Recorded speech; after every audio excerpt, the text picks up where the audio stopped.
My mother-in-law laughed when she tore my dress, but I showed up at the party more elegant than her. From the beginning, my mother-in-law made sure to remind me that I would never be enough for my husband's family. Her veiled words, contemptuous glances, and calculated actions became part of my routine. But everything reached its limit on the eve of an important party, when she deliberately tore the dress I had treasured so carefully. At that moment I thought I had been defeated. But that pain was the beginning of my turnaround. What seemed like the end ultimately revealed a strength within me that I didn't even know existed. My journey involved unexpected reunions, difficult choices, and transformative discoveries, all of which led me to a place where, finally, I learned to see myself through the eyes I always deserved. I'm so glad you're here. Follow my story to the end and comment with the city you're watching from. I want to know how far this story of overcoming has reached. The day of the party had arrived, and my heart beat faster with every step I took through the house. That gala represented everything I had hoped to achieve since joining the Hayes family. For the first time, I thought that perhaps Miranda would see me in a different light.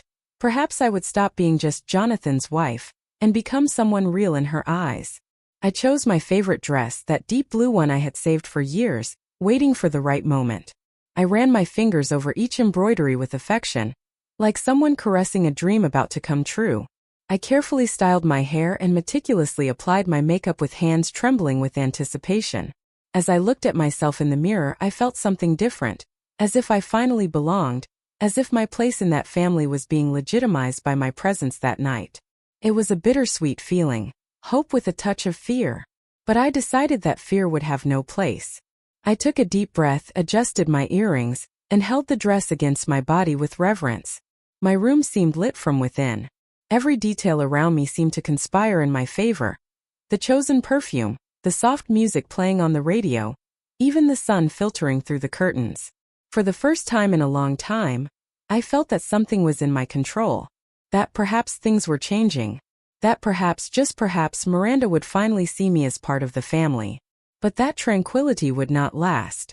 Little did I know that hope would be torn along with that fabric. I heard a knock at the door, and when I opened it, I came face to face with Miranda. Her smile, too polite to be sincere, immediately put me on alert. "I came to help," she said, as if it were the most natural thing in the world.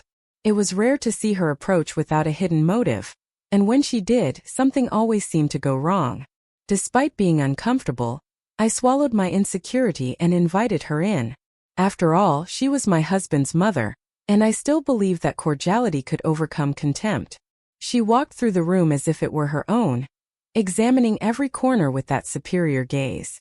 She began to make subtle comments, the kind disguised as compliments. "You really can make do with little, can't you?" she said, seeing my simple cosmetics. "That dress is peculiar, different." Her words weighed more than the light tone she tried to fake. I kept smiling, but inside something began to twist. When she approached the dress, my instincts screamed. She ran her fingers over the fabric as if caressing something precious, but her eyes didn't follow the gesture with tenderness. "It seems delicate, fragile even," she commented. There was a sweet poison in her voice. I tried to hide my discomfort, pulling the dress back to my side, but she insisted on helping with the zipper. That seemed more like an invasion than a gesture of support. Still, I took a deep breath and let her. She smiled as she ran her hands over the dress, and something in me recoiled. I barely had time to react. I felt a sharp tug and a sound that cut the air. The fabric tearing, the sound broke something inside me. I turned quickly and saw Miranda putting her hand to her mouth, feigning surprise. "Oh dear, I'm so sorry. These delicate fabrics are so treacherous," she said, trying to suppress a laugh. But it wasn't the sound that hurt me, it was the look. There was a cold malice there, a pleasure disguised as an accident. My face burned, but it wasn't just shame. It was a mixture of indignation, helplessness, and a silent pain that seemed to echo through my chest.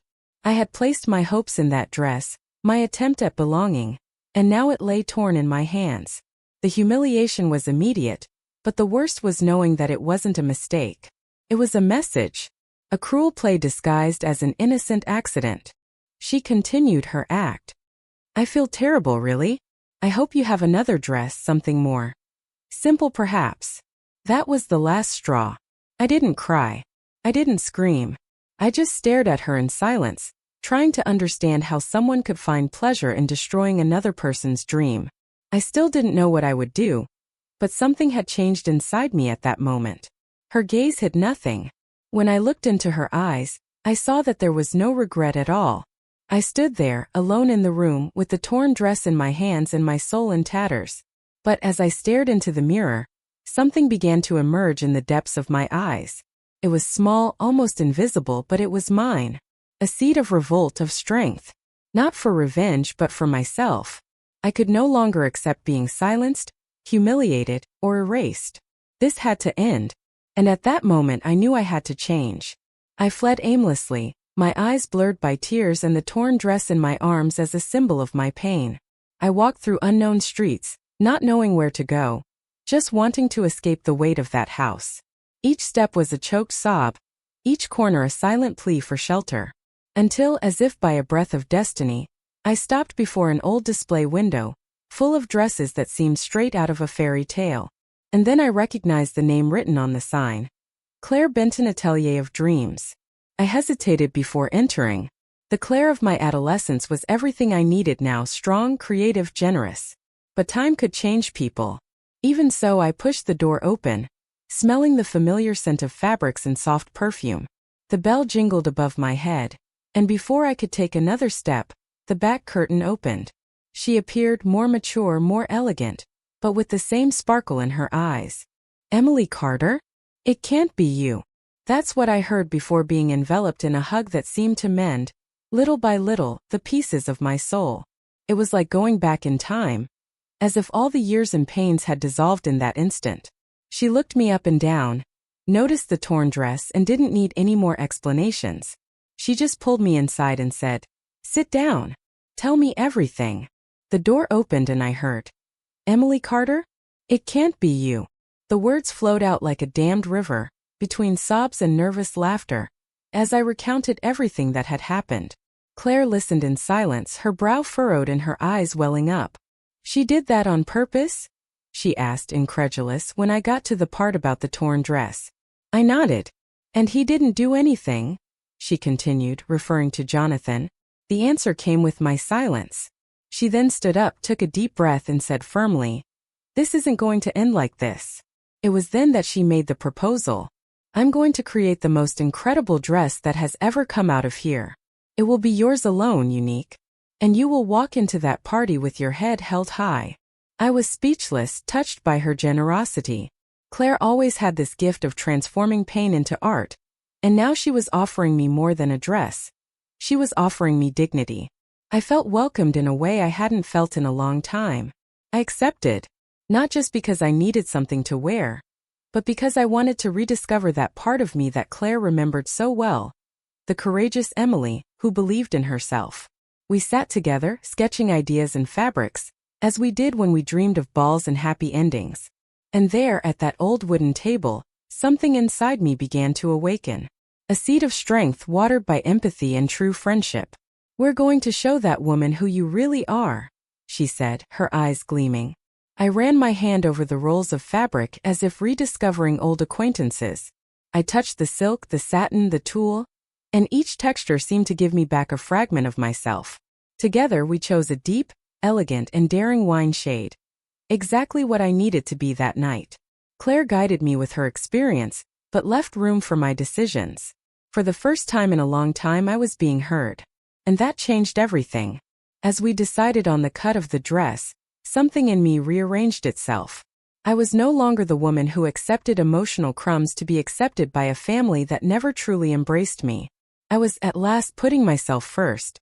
Claire said that fashion was a form of expression, and now every line, every stitch carried my story. It wasn't just a dress. It was a symbol of my reconstruction. We stayed there for hours, and with every laugh, every exchange of ideas, I felt more alive. Claire looked at me with pride, like someone watching a person come back to life. And perhaps that was exactly it. I was being reborn with needle and thread in my heart. Not as a new woman, but as the woman I always was and had forgotten. The woman Miranda could never erase. For the first time I was dressing for myself. I went home with tears in my eyes, but this time it wasn't from sadness. It was relief. It was gratitude. I walked through the streets like someone returning from an encounter with myself. I knew that night would still bring challenges, but now I had more than a plan. I had an ally. I had a dress. I had a piece of myself back. And that was more than enough. And that dress was more than fabric. It was my new armor. When Jonathan arrived that night, he already knew what had happened. Miranda, as always, had gotten ahead of herself, molding the narrative to her advantage. It was an unfortunate accident, that's all, he said, trying to soften it. I expected support, a minimal indignation, a sign that he saw the gravity. Instead, I received lukewarm, evasive words. The man who claimed to love me couldn't or wouldn't see what his mother was capable of. I tried to explain calmly every detail, her tone, her gaze, her suppressed laugh. But he seemed to resist the idea that his mother could act with cruelty. Miranda is difficult, yes, but she wouldn't have done that out of malice, he justified. With each of his sentences, I felt more invisible. As if my pain needed to be more explicit to be valid. As if I were exaggerating, as he finally stated. My throat closed and the air seemed too thick to breathe. It wasn't just the absence of support. It was the subtle betrayal of someone who chooses neutrality in the face of injustice. Jonathan didn't attack me, but he didn't protect me either. And sometimes silence is crueler than any word. I got up from the couch without saying anything, because any response at that moment would be in vain. It was an accident, you don't need to exaggerate, he said, and my heart sank. The next day the house was full. Miranda, radiant as if nothing had happened, prepared breakfast while Ashley chattered, mocking everything. It seems some fabrics can't even handle a touch, she commented, laughing with her cup in her hands. I, sitting at the table, heard everything in silence. It was obvious that the scorn was for me. And Miranda, with her impeccable mask, just smiled, as if everything were normal. The words hurt me more because they came from inside that house, from the place that should have welcomed me. Jonathan remained silent, reading the newspaper, as if the provocations were invisible. It was as if I were an inconvenient guest, a tolerated presence, not a cherished one. And that hurt more than any torn dress. The truth presented itself before me, raw and clear. No one in that room was willing to defend me. I was just the intruder who threatened the dysfunctional balance of that family. Even so, I took a deep breath, maintained my composure, and drank my coffee as if nothing had affected me. Because I knew that lowering myself to their game was exactly what they expected. But what they didn't know was that I was no longer the same. There was no place for me in that house, and now it was clear. It was in that strategic silence that I began to orchestrate my response. I would not scream nor beg, nor seek compassion where there was no room for me. The dress Claire was creating was my secret, my ace up my sleeve. I would not share anything with them that they could destroy before its time. They saw me as fragile, as someone easily defeated, and that was the advantage I needed. I began to observe everything with different eyes. Miranda's speeches, Ashley's fake smiles, Jonathan's omission. Every gesture said more than any speech. And in the midst of this charade, I began to plan my own stage. One where I would not be a supporting character. Where I would rise without needing anyone to pull me up. It was no longer about the dress. It was about me. About what I wanted to be. About what I would no longer accept. They had given me the push I needed to stop trying to be accepted. And now, silently, I was preparing to rewrite my presence in that story. With elegance. With strategy. With dignity. If they wanted to see me destroyed, I would surprise them. That night, when I closed the bedroom door, I looked at my reflection in the mirror and saw something new. It wasn't full strength yet, it was wounded, yes, but it was a wound that refused to fester. I knew I would still face pain, but something was changing. For the first time, I had a plan. And it wasn't to please anyone. It was to free myself. Little did they know what I was preparing. I waited until the end of the day to try one more time. I wanted to talk to Jonathan calmly, truthfully, without bitterness exploding from my mouth. I asked that we sit, just the two of us, without interference. I looked into his eyes and in a low voice asked, "Can you see what your mother is doing to me?" I expected a sign of awakening, a gesture of empathy. But what I received was another layer of denial. He averted his gaze, scratched the back of his neck as he always did when he felt uncomfortable. "Emily, she has a difficult way about her, but Maybe you're seeing things where there aren't any. My stomach churned. She tore my dress, Jonathan, I insisted. He shrugged. It could have been an accident. You yourself said the fabric was thin. My heart withered right there. His neutrality hurt me more than any direct attack. I tried to argue, bringing up all the episodes, the glances, the veiled comments. But he seemed stuck on the fixed idea that maintaining peace was more important than acknowledging a silent war. She's my mother, he said, as if that were an answer to everything. I felt small, unprotected, betrayed. There was no room there for my pain, only for his comfort. Maybe you are exaggerating, he repeated. I didn't wait for dawn. I grabbed a backpack with a few clothes and sent a short message to Claire. Can I sleep over tonight? She replied with an almost immediate of course. I left the door without a sound, like someone fleeing their own home. But it wasn't an escape, it was survival. I arrived at her house in the early morning, exhausted, unable to articulate anything beyond a hug. The living room couch was prepared with soft blankets, and the scent of freshly brewed tea enveloped me with a kind of warmth I hadn't felt in a long time. I lay down, and the silence of the house embraced me more than any words. Finally, I could cry, without fear of appearing weak, without needing to justify my pain. Every tear was a liberation. Claire didn't ask anything that night. She just let me rest, as if she knew that the exhaustion went beyond the physical. I needed that break. I needed a space where I could just exist without fighting. That place, that moment gave me that. And it was there, between the pillow and the tears, that I understood. There was life outside the Hayes house. The pillow smelled of freedom, but also of pain. The next morning, Claire prepared breakfast in silence, but with a welcoming smile. We sat at the table, and only then did she speak. You don't need to mold yourself to fit anywhere, Emily. Her words were direct, non-judgmental, full of care. You've been trying to please people who decided not to like you. That's not your fault, it's their choice. I took a deep breath, letting that sink in. She continued. If you want to stay here for a while, the house is yours. But more than that, I want you to remember who you were before you tried to fit into this family. I lowered my eyes, feeling ashamed for having lost myself. But Claire gently lifted my chin. You didn't lose yourself. You just forgot how to shine. Her words touched something in me that was still alive, hidden but alive. We spent hours talking, reflecting, laughing through tears. She didn't try to fix my pain. She just reminded me that I was bigger than it. And for the first time in a long time, I began to believe. The dress, the friendship, that moment. Everything pointed to a new version of me. A more conscious, more whole version. This is not your defeat. It's your new beginning, she said. Dawn broke slowly, with the sky painted in soft tones, as if the universe was trying to tell me something.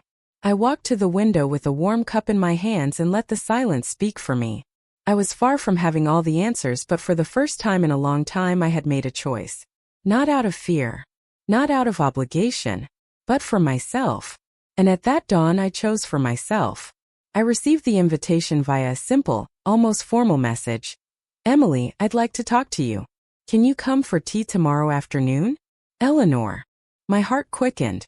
Eleanor Pierce, Jonathan's refined aunt, had always been a discreet presence at family gatherings, observant and silent. I never quite knew what she thought of me, or of Miranda. But that invitation, coming just now, seemed to carry more than courtesy. I thought about refusing, fearing another veiled humiliation, but something in me insisted. I dressed simply and went to her house, trying to calm my thoughts. She greeted me with a calm smile, her hair elegantly pulled back, and the china already set on the table. The aroma of chamomile tea filled the air, and her serenity contrasted with my unease.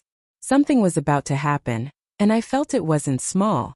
She poured the tea delicately, making brief comments about the weather, as if waiting for the right moment. And then, after a long sip, she looked me in the eyes and said, I imagine you're going through difficult days. I nodded in silence. And perhaps it's time you knew what no one had the courage to tell you. My heart stopped for a second. That was it. The reason for the invitation. The revelation. Why would she call me now? Eleanor took a deep breath before continuing. Like someone carrying an old burden. Emily, Miranda isn't just demanding. She's destructive. Her words echoed in my mind like unexpected thunder. She recounted that years ago Jonathan had been engaged to a young woman named Elise. Sweet, intelligent, and adored by everyone. Miranda treated her well in public, but behind the scenes, she undermined her self-esteem, spread rumors, and manipulated situations to alienate her from the family. She made Elise feel so inadequate, so unwanted, that the young woman gave up everything and left without looking back. Hearing that was like reliving my own story with different names. The pieces began to fit together painfully. Miranda's coldness, the subtle manipulation, the sabotage disguised as carelessness. I wasn't the first. And if nothing was done, I wouldn't be the last. My mind reeled, trying to absorb that avalanche of truths. Eleanor seemed sad but determined. I kept quiet for too long, thinking it wasn't my battle. But seeing you go through the same, I can no longer stand idly by. I could barely speak. I felt a mixture of revolt, sadness, and relief at finally having confirmation of what I had always feared. It wasn't madness. It was real. She destroyed much more than you imagine, Eleanor said. It was only when silence filled the room that I realized my hands were trembling. Eleanor stood up, picked up a small wooden box, and placed it before me. Here are letters and notes from Elise. I kept them even without knowing why. Now I understand. I carefully took the papers, as if they carried fragments of my own soul. Elise's pain was mine. Her words could have been written by me. Eleanor held my hands in hers. You are not wrong to feel what you feel. And you are not alone. My chest warmed with those words. It was as if someone finally saw me. Not as Jonathan's wife. Not as the problematic daughter-in-law. But as Emily. A woman trying to survive the constant rejection of those who should have embraced her. And there, before that strong and silent woman, I allowed myself to trust. I will be by your side at that party. I will no longer watch in silence. Her tone was serene but full of conviction. She was with me. And that changed the dynamic of everything.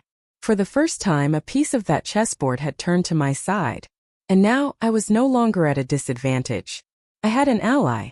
I had truth. And that gave me strength. Now I was no longer alone. Leaving Eleanor's house, the world seemed the same, but I wasn't. Each step back echoed differently. I carried with me not only a new dress and a new demeanor, but also a new truth. I was not weak nor paranoid. I was a victim of an old game. But now for the first time I knew the rules.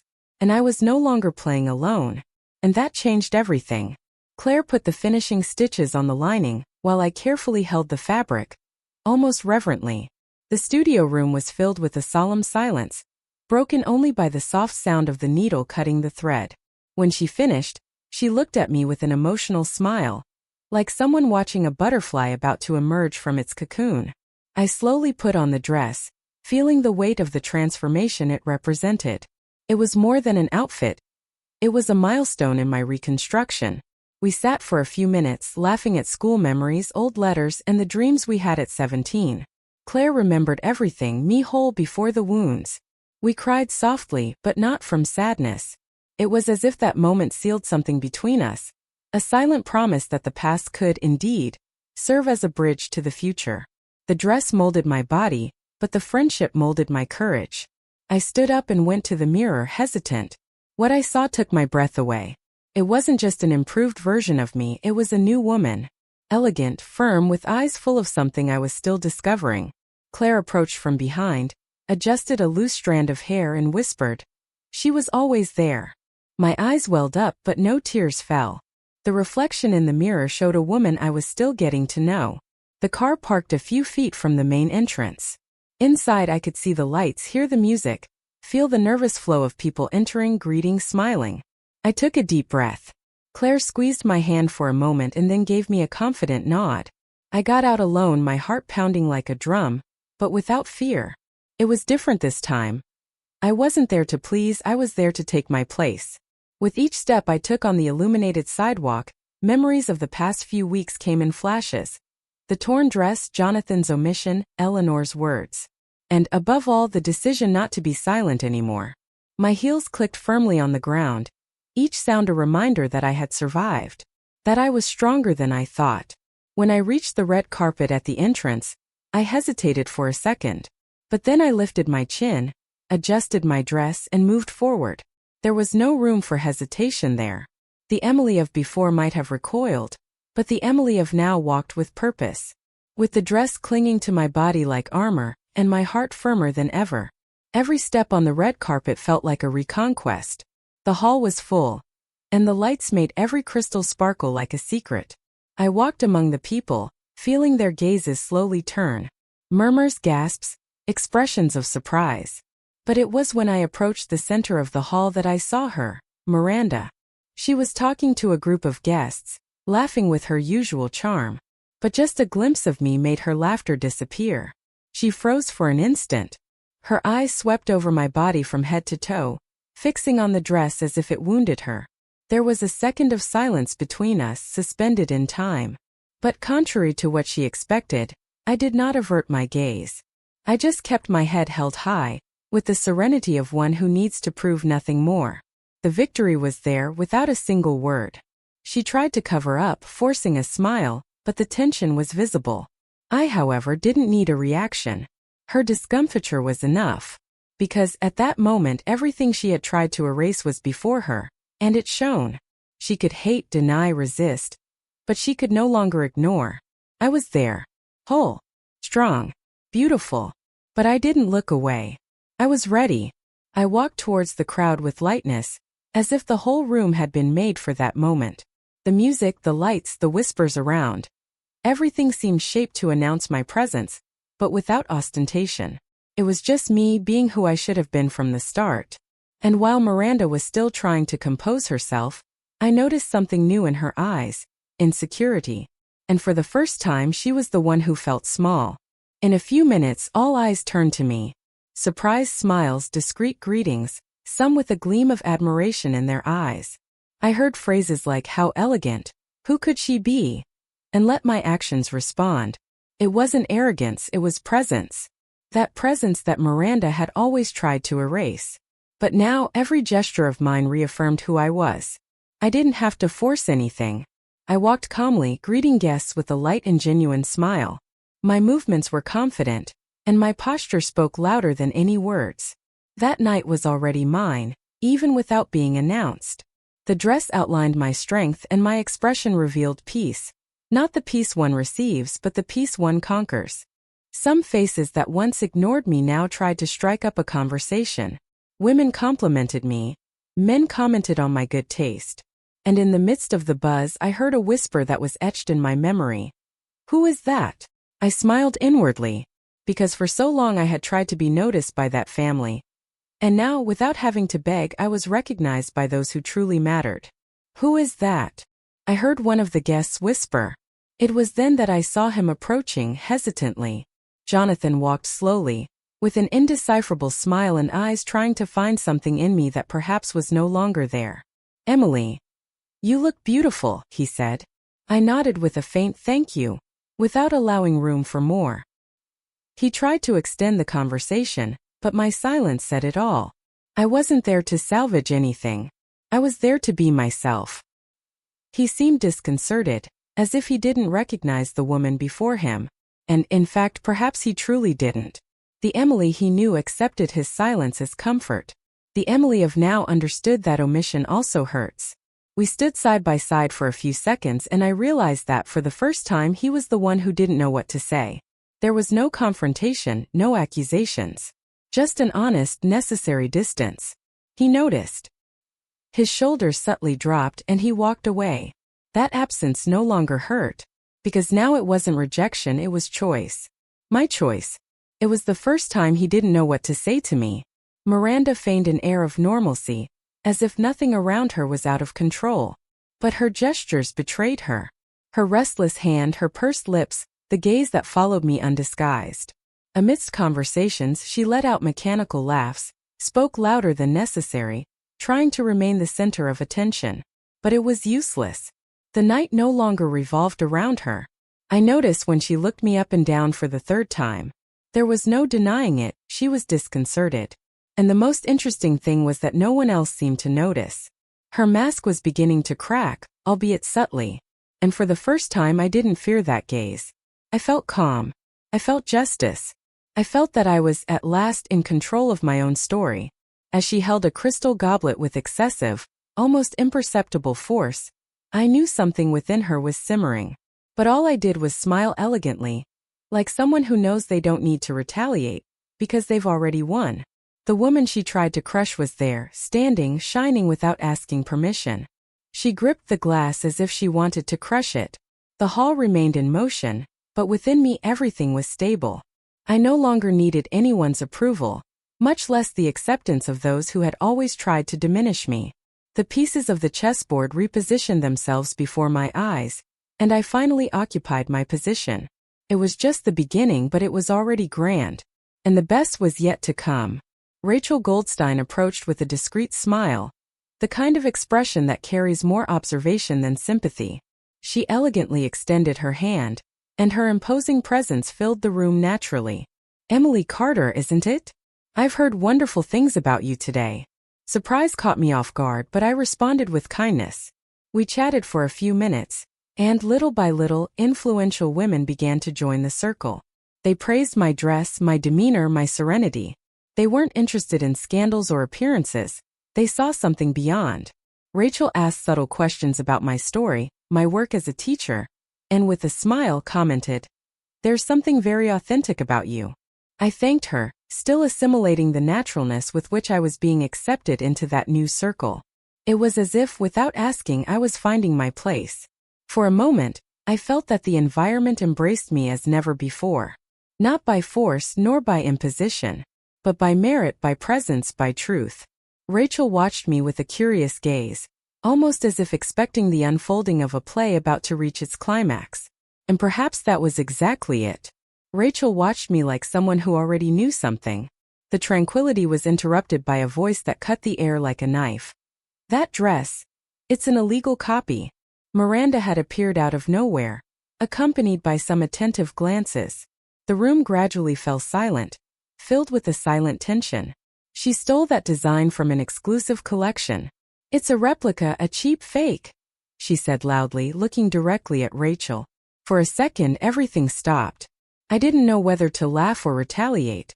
Miranda accused me with conviction, as if she had caught me red-handed. Eyes turned to me and the dress. She seemed triumphant, believing she had finally unmasked me before everyone. It was the final card, the blow that, in her mind, would leave me speechless. I remained silent. I didn't need to defend myself, and that certainty kept me firm. Because the truth was already there. And it didn't belong to Miranda. She just didn't know that she was about to be exposed. The tension was palpable, and whispers began to circulate among the guests. Rachel Serene stepped forward. "She stole that design," Miranda declared loudly. Rachel adjusted her shoulders and turned to the attendees. "This dress, in fact, is an exclusive creation by Claire Benton, one of the invited designers for this event." The room gasped for a moment. "Claire developed this design especially for Emily. It is a unique piece, never before presented." Miranda lost her color. She tried to argue, but Rachel cut her off with class and firmness. "It is very serious to make a public accusation without proof," Rachel continued, "and even more serious to try to humiliate someone out of pure resentment." The people around nodded discreetly, realizing the exaggeration of the situation. Miranda looked for support in the eyes of others but found none. She was alone on the stage she set for me, and now it was she who was exposed. Rachel concluded with a slight smile. "If there was a crime here, it was envy." The guests chuckled softly, not out of scorn but out of relief. The tension dissipated, and the embarrassment shifted direction. For the first time, Miranda was not in control of the narrative, and everyone there knew it. "If there was a crime here, it was envy," Rachel said. The hall remained silent for a few eternal seconds. No one moved, no one breathed loudly. It was as if everyone was absorbing the weight of what had just happened. And I, there in the center, remained firm, not as an accused but as a symbol of dignity. Miranda averted her gaze, and the night continued, without her in command. And the silence in the hall was deafening. The buzz still hung in the air when an unexpected figure appeared beside me. Eleanor. She walked with firm steps, her eyes fixed on Miranda, but her hand gently placed on my shoulder. "It's time we stop this charade," she said, her voice firm. Everyone turned to her. Surprised by her sudden public stance, Eleanor had always been discreet, but now it was as if she had been harboring this strength for years. She stood before everyone with the elegance of someone who didn't need to prove anything.